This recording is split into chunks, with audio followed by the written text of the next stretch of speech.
যুক্তাক্ষরগুলো লেখা নিয়ে অনেকের সমস্যা হচ্ছে, এই জন্য যুক্তাক্ষর প্র্যাকটিস বলে একটি পিডিএফ দিচ্ছি। তো এখানে যে যুক্তাক্ষরগুলো আছে সেগুলো ছাপার অক্ষরে যেরকম হচ্ছে সেইটা দেয়া আছে, আর হাতের লেখার যেটা স্ট্যান্ডার্ড সেটা একটা দেয়া আছে। আর তারপরে আমি এখন হাতে লিখে দেখাবো স্টেপ বাই স্টেপ কীভাবে লিখতে হবে, সেটা প্রত্যেকে ভালো করে অবজার্ভ করবে। পারলে এটা প্রিন্ট করে রাখতে পারো, প্রিন্ট করে এখানে প্র্যাকটিসের জন্য ছক দেওয়া আছে, সেই জায়গা থেকে নিজেরা লিখতে পারো, অথবা নিজেরা খাতায় ছক টেনে নিয়েও অক্ষরগুলো লিখতে পারো, অথবা এমনিও পাশাপাশি লিখলে অসুবিধা নেই।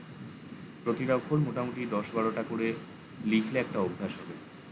স্ট্যান্ডার্ড হাতের লেখা যেটা, সেটা ক্লাস 1-এর হোমওয়ার্কে দেয়া ছিল একেবারে লাস্টে, এখানে পুনরায় সেগুলো দেয়া আছে। তো এখানে যুক্তাক্ষরগুলো উপর নিচে এবং পাশাপাশি এইভাবে সাজানো হয়েছে। তার মানে হচ্ছে যে যুক্তাক্ষরের একটা পার্ট উপরে লেখা হবে, একটা পার্ট নিচে লেখা হবে, এইটা মাথায় রেখেই যুক্তাক্ষরগুলো হবে। এখানে আছে কি কি না, বয়ে ভ, ইঙয়ে ইঙ, টয়ে ঠ, ডয়ে ঢ, ইঙয়ে হ, মূর্ধন্যয়ে হ, দন্তন্যয়ে হ, ময়ে হ, ইয়ে হ আর লয়ে হ। পাশাপাশির মধ্যে কি কি আছে, গয়ে গ, পয়ে ক, ছয়ে স, কয়ে খ, গয়ে খ, পয়ে খ। তো প্রত্যেকটা আমরা দেখে নিই চট করে। প্রথমে হচ্ছে বয়ে ভ।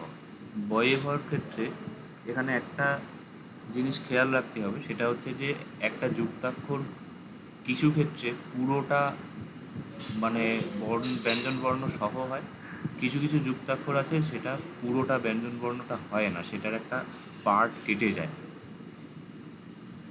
যেমন খুব সহজ উদাহরণ হচ্ছে যে যদি আমরা শয়ে শটাকে দেখি, তো সেক্ষেত্রে এই স গোটা, এটা স, এই শয়ের মানে দাঁড়ি যেটা আছে সেটাকে বাদ দিয়ে এই যে পার্টটা হচ্ছে, এই অংশটা কেটে গিয়ে ইউজ হচ্ছে।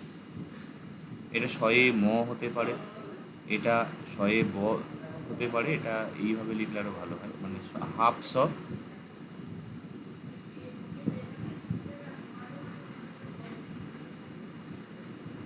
হাফ স হলো এখানে ব, আবার হাফ স হলো আবার একটা স, এইরকমভাবে হতে পারে। এই হাফ বর্ণটাকে খেয়াল রাখতে হবে। এটা হাফ গ্লিপ বলে, অনেক ভাষায় বর্ণগুলো এরকম কেটে যায়, বিশেষত যেসব ভাষায় যুক্তাক্ষর আছে সেগুলোর ক্ষেত্রে। এই বর্ণ যেটা কেটে যাচ্ছে, হাফ বর্ণ হচ্ছে, সেটা কোনো ক্ষেত্রে পুরোটা থাকে, কোনো ক্ষেত্রে কেটে যায়। তো বয়ে ভর ক্ষেত্রে কি, স্পষ্ট ব লেখা হলো, ব সবাই আমরা লিখতে পারি, এই নিচে থেকে ভটা টানতে হবে, ব, আর এই হলো ভ। ইঙের ক্ষেত্রে সিম্পল, এখানে ইঙ লেখা হলো, এর নিচে একটা ইঙ। ছাপার অক্ষরে কোনো ক্ষেত্রে দেখা যাবে ইঙটা এইরকম ইঙ হচ্ছে, কিন্তু এইভাবে আমরা লিখব না, স্পষ্ট ইঙ, তার নিচে আর একটা ইঙ, আর একটা লিখলে ইঙ, এর নিচে একটা ইঙ। টয়ে ঠয়ের ক্ষেত্রে কি, স্পষ্ট আমরা ট লিখলাম, আর ঠয়ের মাত্রা ছাড়া ঠ লিখতে হবে, এই টয়ে ঠ, ট লিখলাম, এই নিচে একটা ঠ। একটা ওই এর কোয়া যেমন হয়, কমলা লেবুর কোয়া, সেই রকম একখানা এখানে বানানো হচ্ছে। ডয়ে ডয়ের ক্ষেত্রে অনুরূপে ড লেখা হলো, ড সবাই লিখতে পারি, মাত্রা ছাড়া ঢ লেখা হলো, ড লেখা হলো, মাত্রা ছাড়া ঢ। ইঙয়ে হ, ইঙ লেখা হলো, নিচে হ, ইঙ লেখা হলো, নিচে হ। এরপরে সব হয়ের ভার্সন আছে, যেগুলো প্রতি ক্ষেত্রে মূর্ধন্য ন, হ, মূর্ধন্য এর মাত্রা থাকে না মাথায়, নিচে দন্তন দেখা যাবে, দন্তনা মাত্রা আছে, মূর্ধন্যয়ের এখানটা মাত্রাটা নেই, তাহলে মূর্ধন্য ন, হ, দন্তনয় হয়ে কি হবে, দন্তন্য হ, দন্তন্য হ, ময়ে হ, ম লিখলাম, নিচে হ, ম, নিচে হ। জয় হয়ের ক্ষেত্রে জ লেখা হলো, নিচে হ, জ লেখা হলো, নিচে হ। এখানে বিন্দু দিলে দেয়া যায়, না দিলেও সমস্যা নেই, মানে য় যেটা বোঝাচ্ছে। লয়ে হ অনুরূপে হচ্ছে ল, নিচে হ, ল, নিচে হ। এখানেও বিন্দু দেয়া যায়, এটা বিন্দুটা দিলে ভালো। ইয়ে হয়ের ক্ষেত্রে যেমন বিন্দু না দিলেও চলে, এখানটা এক প্রকার বাধ্যতামূলক, লয়ে হয়ে বিন্দুটা আসবে। তাহলে এই যতগুলো যুক্তাক্ষর হচ্ছে সব উপরে একটা পার্ট হলো, নিচে একটা পার্ট হলো। জেনারেলি দেখা যাচ্ছে যে গোটা বর্ণটাই ইউজ হচ্ছে। ডয়ে ঢয়ের ক্ষেত্রে গিয়ে বলা যায় উপরে মাত্রার অংশটা কেটে গিয়ে নিচে জুড়ছে। এবারে পাশাপাশি যুক্তাক্ষর যেগুলো হবে সেগুলো দেখা যায়। এইগুলোর ক্ষেত্রে কিন্তু প্রতি ক্ষেত্রে একটা হাফ অংশ কেটে আসছে।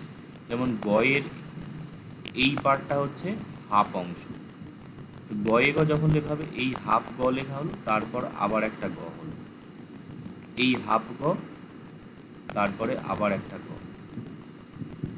এইভাবে পয়ে গ যখন হচ্ছে সেক্ষেত্রেও পয়ের এই হাফটা কাটছে, এই হাফ প, তারপর গোটা প, হাফ প, তারপরে হচ্ছে গোটা প।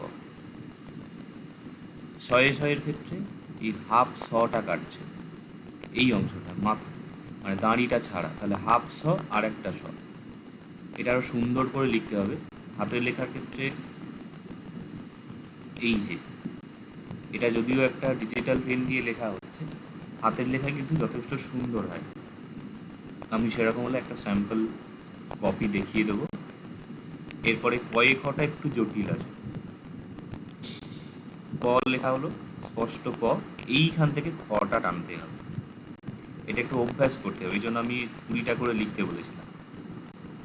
ক, এইখান থেকে খ। আর একটা দেখাচ্ছি, ক, এইখান থেকে খ। খুব সুন্দর দেখতে লাগে এটা পরিষ্কার করে লিখলে। গয়ে ঘয়ের ক্ষেত্রে পুনরায় হাফ গ এলো, তারপরে ঘ, হাফ গ, তারপরে ঘ। অনেকে কি করছে, ক লিখে নিচে খ লিখছে, এইটা হবে না। গ লিখে নিচে ঘ লিখছে, এরকম না। এটা হাতের লেখাটা সৌন্দর্য আছে এবং এটা লেখার মধ্যে একটা ফ্লুয়েন্সিতে চলে আসবে এইভাবে লিখলে। হাফ গ, হাফ ঘ, কয়ের এখান থেকে এটা জুড়ছে। অনুরূপে পয়ে ফ যখন হবে সেটা এই প লিখলাম, তারপর নিচে ফ লিখলাম, এরকম না। হাফ প হলো, এইখান থেকেই এটা ফটা যাবে, আর এটা সুন্দর করে লিখতে হবে। এই যে এটা অনেকটা কাছাকাছি এসেছে। অ্যাকচুয়ালি প বা ফয়ের মাত্রা থাকে না, এই জন্য দেওয়া হচ্ছে না। মানে এখানটা লিখতে হবে এই প, এইখান থেকে এই ফটা আসছে। এটা একটু অভ্যাস করলে সুন্দর এসে যাবে। এটা 20টা কেন, কেউ যদি 30টা 40টাও লেখে তাতেও সমস্যা নেই, তাতে প্র্যাকটিসটা ভালো হবে। তো এইভাবে যুক্তাক্ষরটা কেন দেখানো হচ্ছে সেটা আমি আগে বলেছিলাম। তার কারণ হচ্ছে যে প্রথমত হসন্ত দিয়ে লিখলে বানান ভুলের একটা সম্ভাবনা আছে। অনেকেই হসন্ত দিতে ভুলে গেছে, যাদের খাতা দেখেছি হয়তো লক্ষ্য করেছো। এছাড়া আরেকটি বিষয় হচ্ছে যে